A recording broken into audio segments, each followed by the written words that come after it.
నమస్కారం RBN news కి స్వాగతం. హెడ్లైన్ చూద్దాం. రేవంత్ ఫేక్ వీడియోలు వైరల్ చేస్తున్నారు మోదీ. గుజరాత్ పెత్తనమా, తెలంగాణ పౌరుషమా చూసుకుందాం రేవంత్. కూటమి మేనిఫెస్టో అంతా మోసం సీఎం జగన్. తెలంగాణలో డబుల్ ఆర్ ట్యాక్స్ తీసుకొచ్చారు. డబుల్ ఆర్ ట్యాక్స్ పై విస్తృత చర్చ జరుగుతోంది. వ్యాపారులు, కాంట్రాక్టర్లు ఆర్ఆర్ ట్యాక్స్ కడుతున్నారు.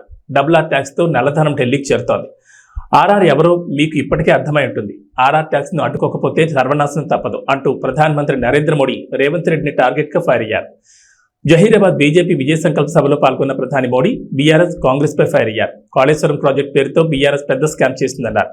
కాళేశ్వరం అవినీతిపై విచారణ చేస్తామని కాంగ్రెస్ మాట తప్పిందంటూ విమర్శించారు. ఓటుకు నోటు కేసును గతంలో బీఆర్ఎస్ తొక్కిపెట్టిందని, కాళేశ్వరం స్కామ్ ని కాంగ్రెస్ తొక్కిపెడుతోందని ఆరోపించారు. సార్వత్రిక ఎన్నికలు ముగిసిన తర్వాత కేసీఆర్ భాజపాతో పొత్తు పెట్టుకోబోతున్నారని సీఎం రేవంత్ రెడ్డి ఆరోపించారు. భారతకు ఒక్క సీటు వేసినా అది వృధానే అవుతుందని అన్నారు. కారు కార్ఖానాకు పోయిందని, దానిని బజార్లో తోకానికి అమ్మాల్సిందేనని వ్యాఖ్యానించారు. భూపాలపల్లి జిల్లా రేకొండలో నిర్వహించిన జనచేతన సభలో రేవంత్ ప్రసంగించారు. వరంగల్ పట్టణానికి ఔటర్ రింగ్ రోడ్, ఎయిర్పోర్ట్ రాకుండా మోడీ అడ్డుకున్నారని విమర్శించారు.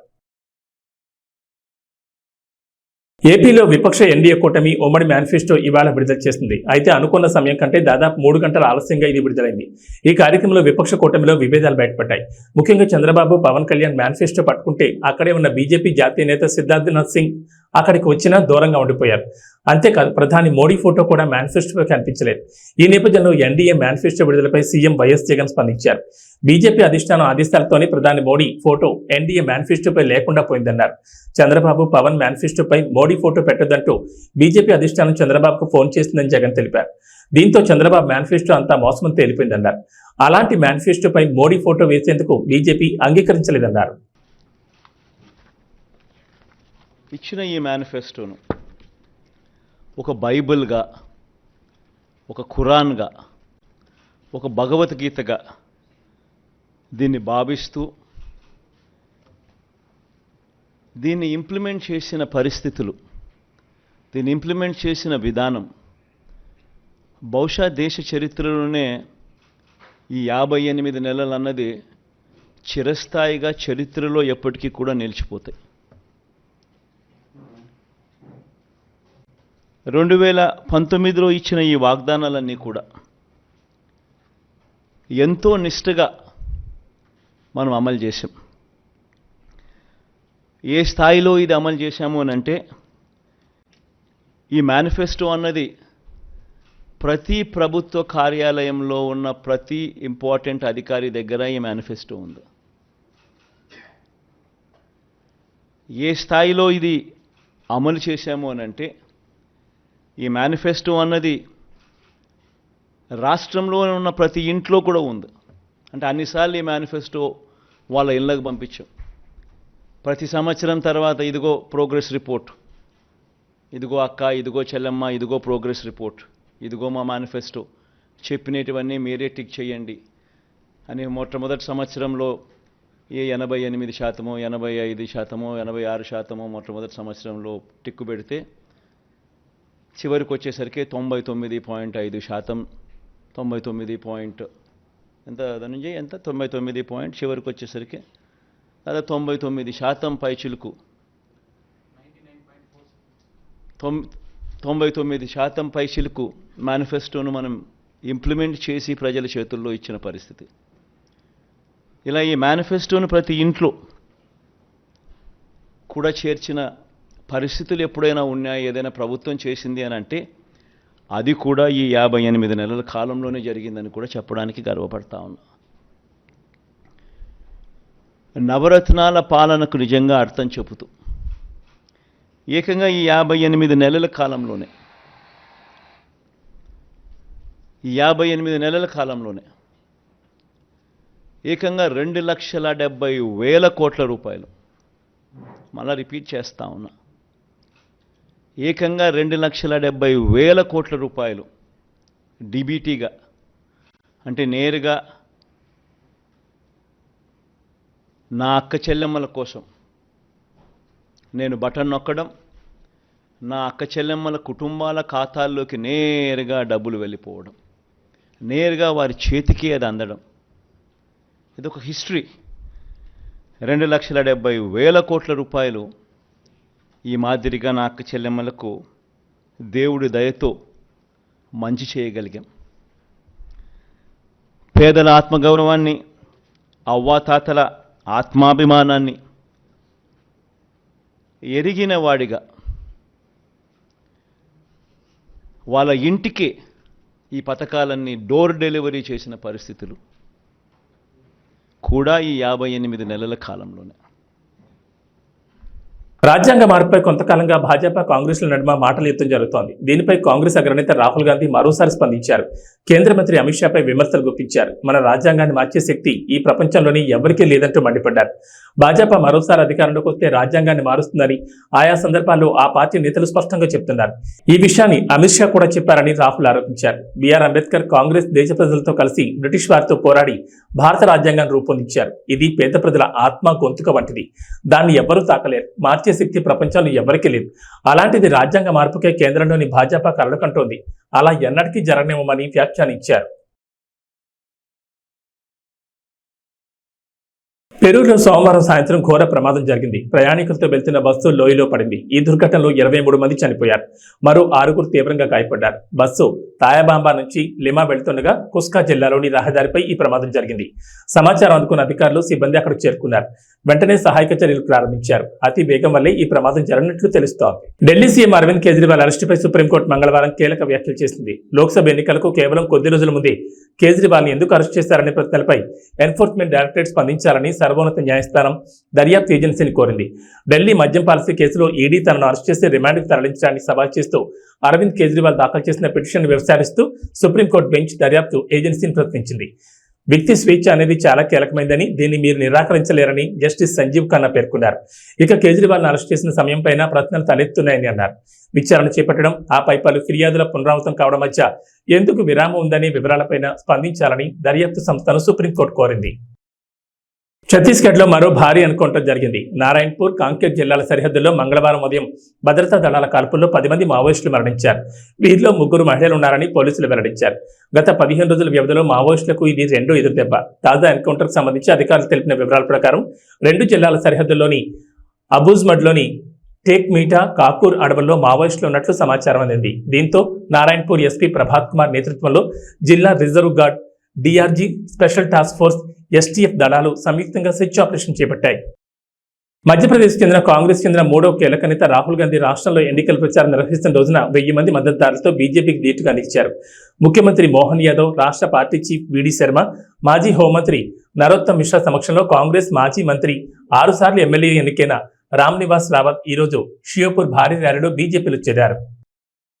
₹1 కూడా కట్టే పని లేకుండానే ఒక్కో కుటుంబానికి 25 లక్షల ఆరోగ్య బీమా కల్పించే పథకాన్ని దేశంలోని తొలిసారిగా ఆంధ్రప్రదేశ్లో అమలు చేస్తామని కూటమి ప్రకటించింది.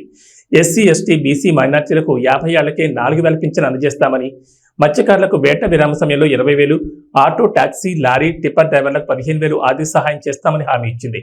ఇసుకను ఉచితంగా అందుబాటులోకి తెస్తామని ప్రకటించింది. టీడీపీ, జనసేన ఉమ్మడి మేనిఫెస్టోను మంగళవారం ఉండవల్లిలోని చంద్రబాబు నివాసంలో ఎన్డీఏ నేతలు విడుదల చేశారు. మిత్రపక్షం భాజపా సూచనలు, సలహాలతో దీన్ని రూపొందించారు.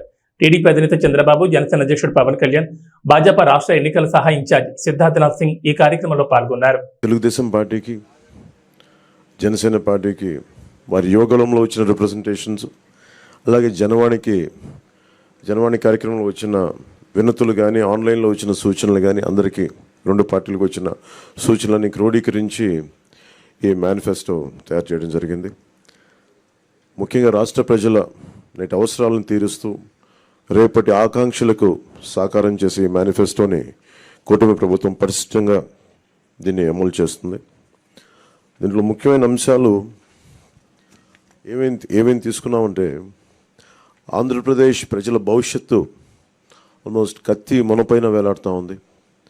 ప్రపంచంలోనే అత్యంత శక్తివంతమైన తెలుగు జాతి నేడు ఆంధ్రప్రదేశ్ పరిస్థితిని చూసి తలదించుకుంటుంది. లూటీ కోసమే 13 లక్షల కోట్లు అప్పు చేసి రాష్ట్ర ఆర్థిక వ్యవస్థను దివాళా తీయించారు. గత 5 ఏళ్లుగా అన్ని రంగాల్లో రాష్ట్రం తిరోగామి దిశలో పయనిస్తున్నది. సమాజంలో ఎటు చూసినా అభద్రత, అశాంతి, హత్యలు, ఆత్మహత్యలు కనిపిస్తున్నాయి. ధరలు, పన్నులు, ఛార్జీలు, అప్పుల బాధుడితో ఒక్కో కుటుంబం పైన దాదాపు 8 లక్షల భారం మోపారు. 10 రూపాయలు ఇచ్చి 100 రూపాయలు కొట్టేస్తూ పొద్దున్నే పథకం కింద డబ్బులు ఇచ్చి సాయంత్రం సారా కింద పట్టుకెళ్ళిపోయే ఈ ప్రభుత్వం చేస్తూ ఉన్నారు. పట్టభద్రుల నిరుద్యోగంలో 24% దేశంలోనే ఏపీ మొదటి స్థానంలో ఉంది. రైతుల ఆత్మహత్యల్లో 3వ స్థానంలో, 18 ఏళ్లలోపు బాలికలపై జరుగుతున్న అత్యాచారాల్లో 2వ స్థానంలో ఉంది. పోలవరం నదుల అనుసంధానాన్ని గోదాట్లో ముంచేశారు. సంపద సృష్టి, ఉపాధి కల్పనా కేంద్రమైన ప్రజా రాజధాని అమరావతిని విధ్వంసం చేశారు. SC, ST, BC, minority sub plan నిధుల్ని 1,00,000 కోట్లు దారి మళ్లించారు. ఇక అన్నా క్యాంటీన్లు కానీ, నిరుద్యోగ భృతి కానీ, పండగ కానుకలు లాంటి 100కి పైగా తెలుగుదేశం ప్రభుత్వ సంక్షేమ కార్యక్రమాలు రద్దు చేశారు. ముఖ్యంగా గత కొద్ది రోజులుగా నేను మాట్లాడుతాను ల్యాండ్ టైటిలింగ్ యాక్ట్ పేరు మీద. పట్టా పుస్తకాల మీద ఆంధ్రప్రదేశ్ రాజముద్ర తీసి జగన్ ఫోటో వేయించుకొని తన అచ్చరాకైన పనులు చాలా చేస్తూ లక్షలాది ఎకరాల ల్యాండ్ టైటిలింగ్ యాక్ట్ పేరు మీద లక్షలాది ఎకరాలని ప్రజల ఆస్తుల్ని కబ్జా చేస్తున్నారు. ల్యాండ్, శాండ్, వైన్, మైన్, గంజాయి, డ్రగ్స్, ఎర్రచందనం, రేషన్ బియ్యం మాఫియాలతో దాదాపు 8 లక్షల కోట్ల ప్రజాధనాన్ని కొల్లగొట్టారు. స్థానిక సంస్థల ఎన్నికల్లో బీసీ రిజర్వేషన్లని 10% కోత కోసి 16,800 రాజ్యాంగ పదవులకి బీసీలకి దూరం చేశారు. విషపూరిత మద్యం పోసి 35 లక్షల మంది ఆరోగ్యాలు నాశనం చేశారు. 30,000 మంది ప్రాణాలు తీసి వారి భార్యలకి పసుపు తాడులు మంట కలిపారు. గృహ నిర్మాణం పేరుతో పేదల్ని అప్పుల పాలు చేశారు. ప్రశ్నించిన ప్రతిపక్షాలు ఎస్సీ, ఎస్టీ, బీసీ, మైనారిటీలని 600 మందిని హత్య చేశారు. వివేకానంద రెడ్డి గారి హంతకుల్ని ఇంకా కాపాడుతూనే ఉన్నారు. స్థానిక సంస్థలకు కేంద్రం ఇచ్చిన 12,000 కోట్ల రూపాయలని దారి మళ్లించారు. గ్రామ పట్టణాభివృద్ధిని దెబ్బతీశారు దారి మళ్లించి. ఈ విధ్వంస పరిస్థితులను చక్కదిద్ది రాష్ట్రాన్ని గాడిలో పెట్టేందుకే ఎన్నికల రూపంలో ఒక అవకాశం మన ముందుకు వచ్చింది. ఈ విధ్వంస పాలన సాగనంపి స్వర్ణాంధ్రను నిర్మించుకోవడానికే మా కూటమి అభ్యర్థులకి ఘన విజయం చేకూర్చాల్సిన అవసరం ప్రతి ఓటరు పైన ఉన్నదని విజ్ఞప్తి చేస్తున్నాం. తెలుగుదేశం పార్టీ చేసిన సూపర్ 6, అలాగే జనసేన ప్రతిపాదించిన షణ్ముఖ వ్యూహం, ఈ మూడిటితో కలిపి ముందుగా మేము 12తో ప్రారంభించి ఈరోజు సంపూర్ణంగా అన్ని ఎస్సీ, ఎస్టీ, అన్ని రకాల వర్గాలకి, ముస్లిం మైనారిటీలకి, క్రిస్టియన్లకి, అన్ని సంఘాల వాళ్ళకి, అన్ని రంగాల వాళ్ళకి చాలా సమగ్రంగా ఏర్పడిన కూటమి ఇది మన ఈ మేనిఫెస్టో. ఇది ముఖ్యంగా దీంట్లో నేను మీ దృష్టికి తీసుకొచ్చేది యువతకి 20 లక్షల ఉద్యోగాలు ఈ 5 సంవత్సరాల్లో, అలాగే నెలకి మనకి 3,000 రూపాయలు నిరుద్యోగ భృతి, స్కూల్కి వెళ్ళే ప్రతి విద్యార్థికి ఏడాదికి 15,000 రూపాయలు, ప్రతి రైతుకి ఏటా 20,000 ఆర్థిక సాయం, ప్రతి మహిళకి నెలకి 1,500 రూపాయలు, 19 సంవత్సరాల నుంచి 59 సంవత్సరాల వరకు, ప్రతి ఇంటికి ఏడాదికి ఉచితంగా 3 గ్యాస్ సిలిండర్లు, మహిళలకి ఉచిత బస్సు ప్రయాణం,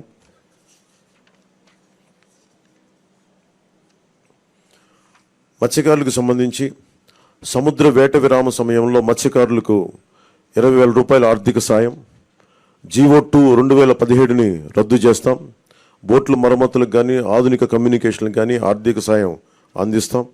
మాజీ మంత్రి వివేకానంద రెడ్డి హత్య కేసులో సీఎం జగన్ ఆయన సత్యమణి భారతిరెడ్డిని సిబిఐ ఎందుకు విచారించలేదని వివేక కుమార్తె సునీత ప్రశ్నించారు. పులివెందులలో వివేక హత్య జరిగిన ఇంట్లోనే మంగళవారం మీడియా సమావేశం ఏర్పాటు చేసి ఘటన రోజు పరిణామాలు, తర్వాత దర్యాప్తు వెలుగులోకి వచ్చిన వివరాలపై పవర్ పాయింట్ ప్రజెంటేషన్ ఇచ్చారు. తాను చెబుతున్నవన్నీ దర్యాప్తు వివరాలకు దగ్గరగా ఉన్నవేనని వివరించారు. టెక్కల్ నియోజకవర్గం నుండి ఉమ్మడి కూటమి అభ్యర్థిగా బరిలో ఉన్న దువ్వాడ శ్రీనివాస్ టీడీపీ వైఫల్యాలు మరియు జగన్ ప్రభుత్వం చేపట్టిన అభివృద్ధి పనుల గురించి ఆయన ఏ విధంగా వివరించారో ఆయన మాటల్లోనే విందాం. మా ప్రతినిధి లీలా మాధురితో Duvvada Srinivas face to face. ఇప్పుడు ఆ వివరాలు చూద్దాం.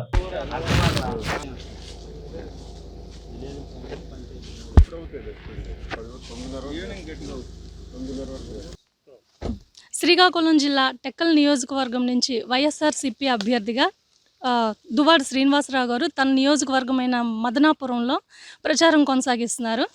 అక్కడ ప్రజల స్పందన ఎలా ఉంది, అసలు సార్ ప్రచారం ఎలా కొనసాగుతుంది అనేది సార్ని అడిగి తెలుసుకుందాం. సార్ చెప్పండి, గతంలో మీరు ఎంపీగా పోటీ చేశారు, ఇప్పుడు ఎమ్మెల్యేగా పోటీ చేయబోతున్నారు. అప్పటికి ఇప్పటికీ ఉన్న డిఫరెన్స్ ఏంటి, అసలు ప్రజల్లో స్పందన ఎలా ఉంది అనేది చెప్తారా? ఎంపీగా కూడా ఆ రోజు గెలుపు నాదే, నైతికంగా గెలుపు నాది. ఎందుకంటే నా మీద 6,000 మెజార్టీ, అంటే ఒక 3,100 ఓట్లు వస్తే ఆ రోజు నేను గెలుస్తాను.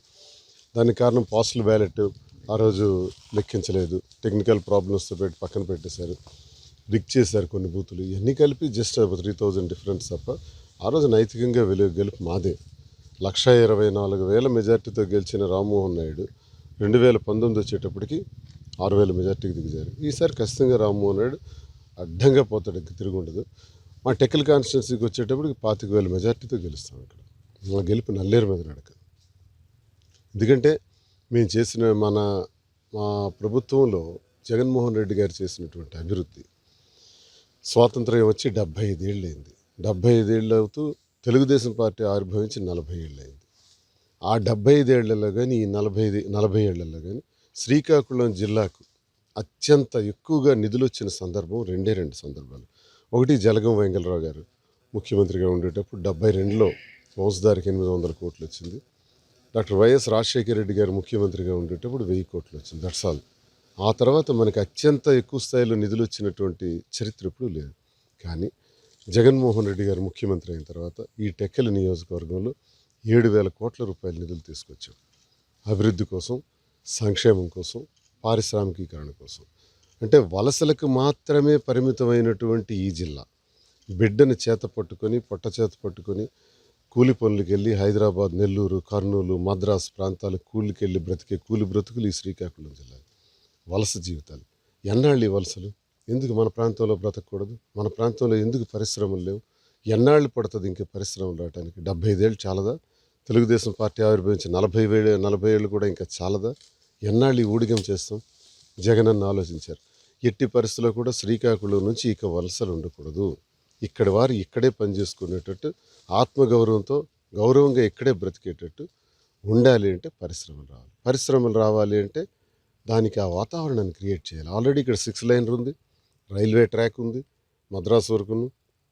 ఇక్కడ ఒక నౌకాయానం పోర్టు పెడితే బాగుంటుందని మూలపేట గ్రీన్ఫీల్డ్ పోర్టు ఏర్పాటు చేయడం జరిగింది.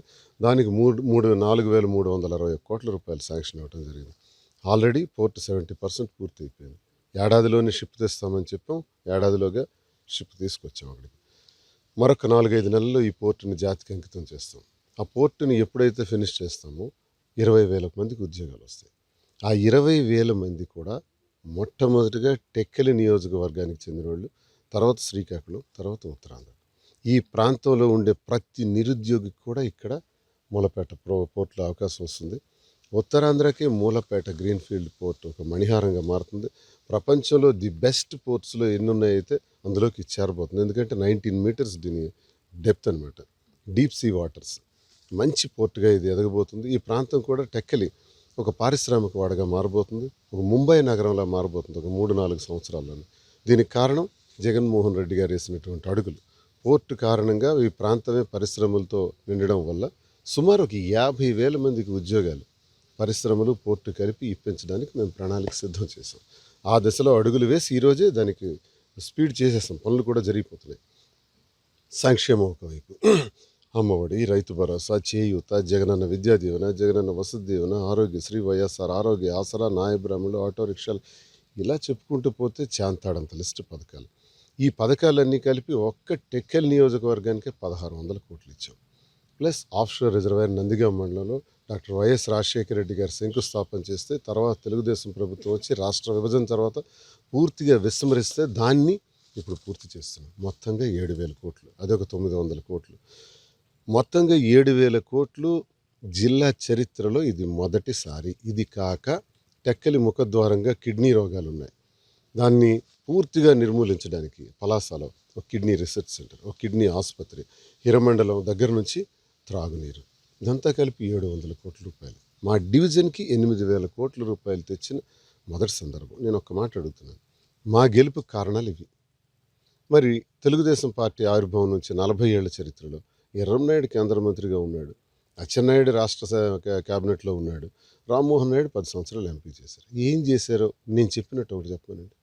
నేను ఈరోజు ఓడిపోయాం. మీరు అడిగినట్టే, మీరు ప్రారంభంలో అడిగారు ఎంపీ గురించి. ఎంపీగా ఓడిపోయాను, ఎమ్మెల్యేగా ఓడిపోయాం. జగనన్న ప్రభుత్వం ఉంది, మా ప్రభుత్వం ఉంది. ఆ ప్రభుత్వంలో భాగస్వాములైనటువంటి మేము జగనన్నతో ఇన్ని వేల కోట్లు టెక్కలికి తెచ్చాం. మరి తెలుగుదేశం ప్రభుత్వంలో ఎమ్మెల్యేలుగా, మంత్రులుగా ఉన్నారు, ఏం తెచ్చారో చెప్పాలి. ఒక్క నిరుద్యోగ సమస్య తీర్చారా? ఒక్క ఎకరాకు సాగునీరు అందించారా? దమ్ముంటే అచ్చెన్నాయుడికి మేము ఇది చేసాం ఈ జిల్లాకని ఒకటి చెప్పమనండి. అసలు అచ్చెన్నాయుడికి టెక్కల్లో నామినేషన్ వేసే అర్హత లేదు. ఎందుకంటే ఒకటి ఏం చేయలేదు, 2 5 ఏళ్ళు అయింది అచ్చెన్నాయుడు ఎక్కడున్నాడో కూడా తెలియదు. ఇప్పుడు ఎన్నికలకు 15-20 రోజుల ముందు ఇప్పుడు కనబడుతున్నాడు. 5 ఏళ్లలో నువ్వు ఒక ప్రతిపక్ష పాత్ర పోషించడానికి ఎప్పుడైనా ప్రయత్నించావా? ఏ గ్రామానికి వెళ్ళావా? నువ్వు మంత్రిగా ఉండేటప్పుడు రాయవలస కార్మిక శాఖ మంత్రిగా ఉండేటప్పుడు రాయవలస ఫ్యాక్టరీని మూసేసినవే. భావనపాడు పోర్టు పేరుతో 15,000 ఎకరాలు భూ కబ్జా చేయాలని, ల్యాండ్ బ్యాంక్ చేయాలని చూసారే. ల్యాండ్ మీద ఉన్న దృష్టి పోర్టు మీద లేదు. టెక్కల్లోనూ నడి రోడ్డును ఉన్నటువంటి ఆర్టీసీ కాంప్లెక్స్ స్థలాన్ని 3 ఎకరాలని 49 సంవత్సరాలకి లీజుకు రాయించుకొని అది కాజేయాలని చూసారా? ఏంటి లంచాలు, రౌడీయిజం, గూండాయిజం, భూ కబ్జాలు? చెప్పండి. మేము అధికారంలో. కడప జిల్లా పోరుమామిడి మండలంలోని కొర్రపాటిపల్లి గ్రామ పంచాయతీలో టీడీపీ, జనసేన, బీజేపీ ఉమ్మడి కూటమి తరఫున పోటీ చేస్తున్న బద్వేల్ బీజేపీ అభ్యర్థి బొజ్జ రోషన్ను భారీ మెజార్టీతో గెలిపించాలని రంగసముద్రం ఎంపీటీసీ కలవకూరి రమణ మరియు పార్టీ కార్యకర్తలు ఇంటింట ప్రచారం నిర్వహించారు. ఈ సందర్భంగా మాట్లాడుతూ ప్రజలకు అందుబాటులో ఉండి ప్రజాసేవకు కూటమి అభ్యర్థి బొజ్జ రోషన్న బీజేపీ తరఫున పోటీ చేస్తున్నారని, ప్రజలను ఆయన ఆదరించి ఓట్లు వేసి భారీ మెజార్టీతో గెలిపించాలని కోరారు. ఈ కార్యక్రమంలో పార్టీ నాయకులు, కార్యకర్తలు పాల్గొన్నారు.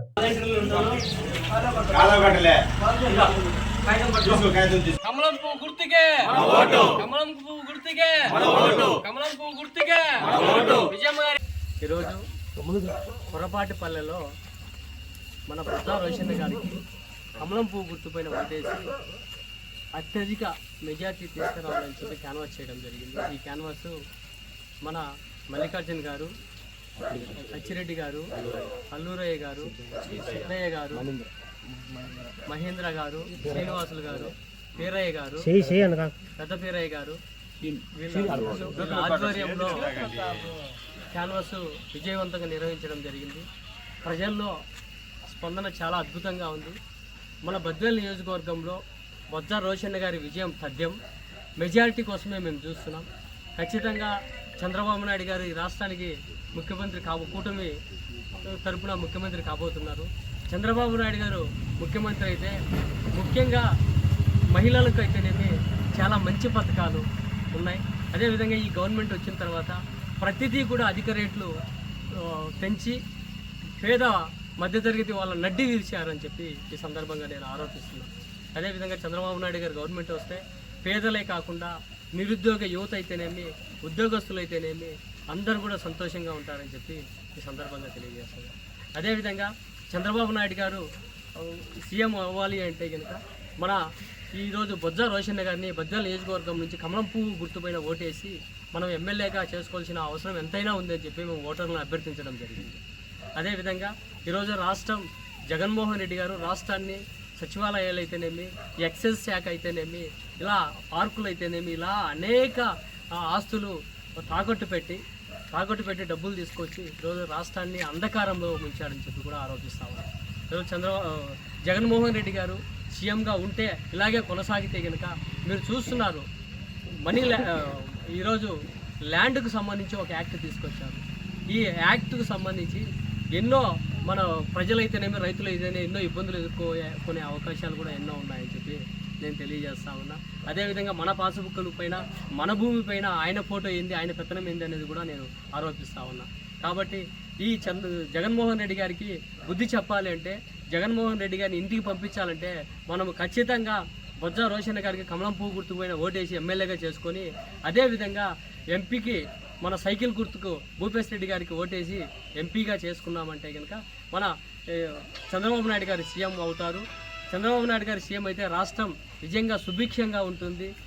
రాష్ట్రంలో ఉన్నటువంటి యువత అయితేనేమి, అదేవిధంగా నిరుద్యోగ యువత అయితేనేమి, అదేవిధంగా విద్యార్థులు అయితేనేమి, పేద బడుగు బలహీన వర్గాల వారు అయితేనేమి చాలా సంతోషంగా గడుపుతారని చెప్పి ఈ సందర్భంగా తెలియజేసుకుంటూ, అందరూ కూడా ప్రజలందరూ కూడా బద్వేల్ నియోజకవర్గ ప్రజలందరూ కూడా ఒక ఓటు కమలం గుర్తుకు, ఒక ఓటు సైకిల్ గుర్తుకు, ఎంపీకి సైకిల్ గుర్తుకు, ఎమ్మెల్యేకు కమలం గుర్తుకు బొజ్జ రోషన్న గారికి వేసి అత్యధిక మెజార్టీ తీసుకురావాలని చెప్పి ఈ సందర్భంగా మీడియా మూలకంగా నేను తెలియజేసుకుంటూ ధన్యవాదాలు తెలియజేసుకుంటాను. చంద్రబాబు గారి నాయకత్వం, నరేంద్ర మోడీ గారి నాయకత్వం, పవన్ కళ్యాణ్ గారి నాయకత్వం, విజయమ్మ గారి నాయకత్వం, నితీష్ గారి నాయకత్వం, బొజ్జ రోషన్న గారి నాయకత్వం. కమలం పువ్వు గుర్తుకే మన ఓటు, కమలం పువ్వు గుర్తుకే మన ఓటు, కమలం పువ్వు గుర్తుకే మన ఓటు. జై తెలుగుదేశం, జై తెలుగుదేశం, జై తెలుగుదేశం, జై తెలుగుదేశం. ఉండ్రాజవరం మండలం పాలంగి గ్రామంలో ఎన్నికల ప్రచారం నిడదవోలు నియోజకవర్గ శాసనసభ్యులు కాంగ్రెస్ పార్టీ ఎమ్మెల్యే అభ్యర్థి జి శ్రీనివాస్ నాయుడు మరియు Rajahmundry YSR Congress party parliament MP అభ్యర్థి గూడూరు శ్రీనివాస్ నిర్వహించారు. ఈ సందర్భంగా మాట్లాడుతూ దేశంలోనే ఏ రాష్ట్ర ముఖ్యమంత్రి చేయనంత అభివృద్ధి సంక్షేమ పథకాలు అందిస్తోంది వైఎస్ జగన్మోహన్ రెడ్డి ఒక్కరే అని తెలిపారు. కుల మత రాజకీయాలకు అతీతంగా లంచాలకు తావు లేకుండా పేదలకు అందిస్తున్న సంక్షేమ పథకాలు చేసిన అభివృద్ధి పనులే వైఎస్ఆర్సీపీ పార్టీకి ఘన విజయాన్ని అందిస్తాయన్నారు. 2 ఓట్లు ఫ్యాన్ గుర్తుగా ఓటేయాలని ఓటర్లను అభ్యర్థించారు. ఈ కార్యక్రమంలో కార్యకర్తలు పాల్గొన్నారు.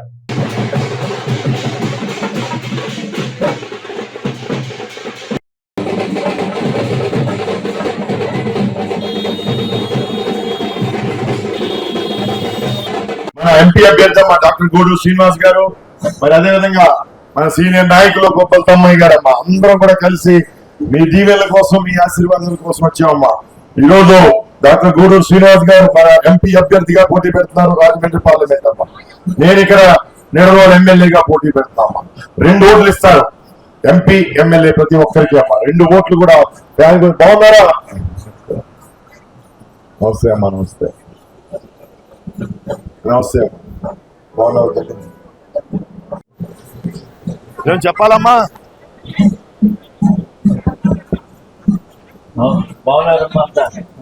ఎలా ఉన్నావు?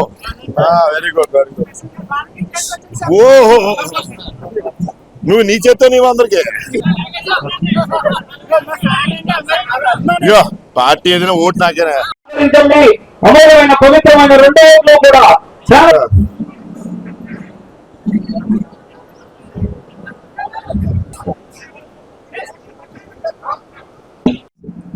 ఫ్యాన్ గుర్తు అమ్మా. ఫ్యాన్ గుర్తు ప్రదాత, సంక్షేమ సారథి, నిస్వార్థ ప్రజాసేవకుడు, పిలిచే పలికే వ్యక్తి, అందరికీ అందుబాటులో ఉండే వ్యక్తి జి శ్రీనివాస నాయుడు గారు. అయ్యోనమ్మా మన ఎంపీ అమ్మా. నమస్తే అమ్మా.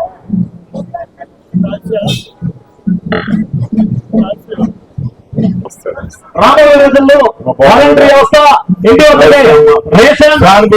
మర్చిపోకుండా 2 ఓట్లు కూడా ఈ రోజు మన బ్యాలెట్ పేపర్ మీద లోపలికి వెళ్ళాక బ్యాలెట్ పేపర్ మీద 2 కూడా 3వ నెంబర్ ఎంపీ గారిది 3వ బటన్ నొక్కాలి, ఎమ్మెల్యే గారిది కూడా 3వ నెంబర్ బటన్ నొక్కాలి. ఏమో బాగున్నారా తల్లి?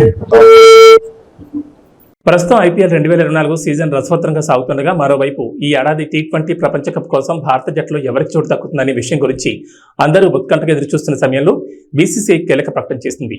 T20 వరల్డ్ కప్ కు భారత జట్టును బీసీసీఐ ఇవాళ ప్రకటించింది. భారత జట్టుకి రోహిత్ శర్మ కెప్టెన్ గా ఉండగా వైస్ కెప్టెన్ గా హార్దిక్ పాండ్యాకి బాధ్యతలు అప్పగించారు. కేఎల్ రాహుల్, రుతురాజ్ గైక్వాడ్ కు జట్టులో చోటు దక్కలేదు. ఏబీ బులెటిన్ విశేషాలు. నమస్కారం.